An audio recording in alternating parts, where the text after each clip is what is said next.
మాజీ మంత్రి కేటీఆర్, మాజీ సీఎం కేటీఆర్, మాజీ సీఎం కేటీఆర్ 50 కోట్లు రాలే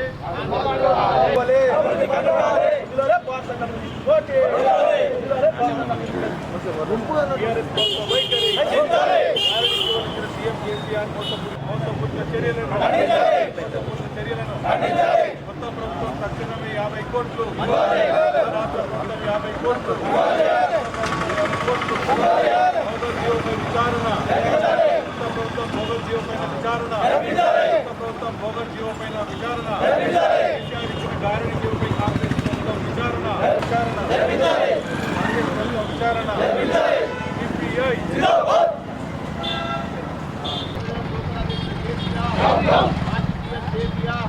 మాజీ మంత్రి కేటీఆర్, మాజీ సీఎం కేటీఆర్, మాజీ సీఎం కేటీఆర్ 50 కోట్లు రాలే 50 కోట్లు రాలే 50 కోట్లు రాలే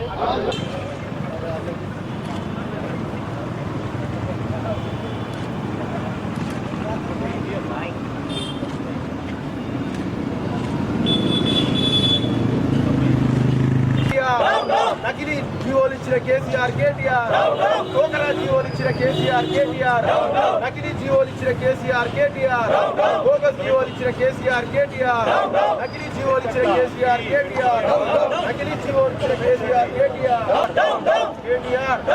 బోగస్ జీవోల కేటీఆర్ కేసీఆర్, బోగస్ జీవోల కేసీఆర్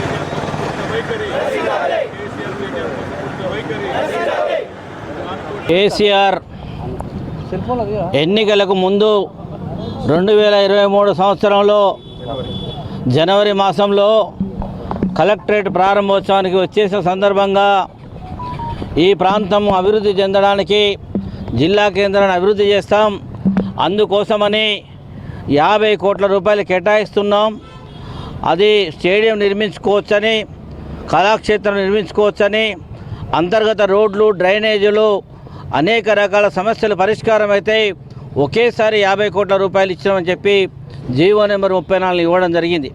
కానీ వాస్తవంగా జీవో మాత్రం ఇచ్చారు, నిధులు మరచారనేటువంటి చందంగా ఆ ప్రభుత్వం ఉన్నంతకాలం ఒక్క రూపాయి కూడా నిధులు మంజూరు చేయలేదు.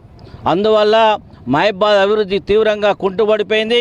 మోసపూరిత వాగ్దానాలు కేసీఆర్ చేసిండు, కేటీఆర్ చేసిండు. కేటీఆర్ గారు కూడా 2018లో మరి 2 కోట్ల రూపాయల నిధులు ఇస్తామని చెప్పి మున్సిపల్ శాఖ మంత్రిగా ఉండి 2 కోట్లు ఇచ్చారు. అవి కూడా నిధులు ఇచ్చారు, శాంక్షన్ అయినాయని చెప్పారు, కానీ ఒక్క రూపాయి కూడా రాలేదు. ఈ విధంగా మొత్తం మహబాద్ జిల్లా కేంద్రాన్ని, మహబాద్లో 171 కోట్లు మహబాద్ జిల్లా కేంద్రంలో ప్రధానంగా మున్సిపల్ అభివృద్ధి కుంటుపడడానికి కారణం కేసీఆర్, కేటీఆర్, బీఆర్ఎస్ ప్రభుత్వమే. ఆనాటి ప్రజాప్రతినిధులు ఒక్కరు కూడా మాట్లాడలేదు. నిన్న మొన్న కొంతమంది ప్రజాప్రతినిధులు హైదరాబాద్ వెళ్ళి నిధులు మంజూరు చేయాలని అడుగుతున్నారు. మీ ప్రభుత్వ హయాంలో మీ చేతిలోనే బర్రె ఉంది, మీ చేతిలోనే కర్ర ఉంది, మరి అప్పుడెందుకు పాలు విండలేదని అడుగుతా ఉన్నా.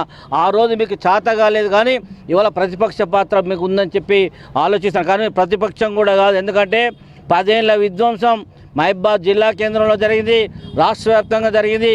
ముఖ్యంగా మహబాద్ మున్సిపాలిటీ పరిధిలో ఉన్నటువంటి ప్రభుత్వ భూములు అన్యాక్రాంతమైన మీ రోజుల్లోనే అదేవిధంగా పేదలు వేసుకున్న గుడిసెలు కూల్చివేశారు, ఇళ్ళు కూల్చివేశారు, ఇంటి నెంబర్లు ఇవ్వలేదు. ఏ రకంగా చూసినా మహబాద్ అభివృద్ధిలో పడ్డ మీ పాత్ర లేదు. తిరోగమనం తీసుకెళ్లినటువంటి నేపథ్యంలో 50 కోట్ల రూపాయలు మీరు ఇవ్వలేదు.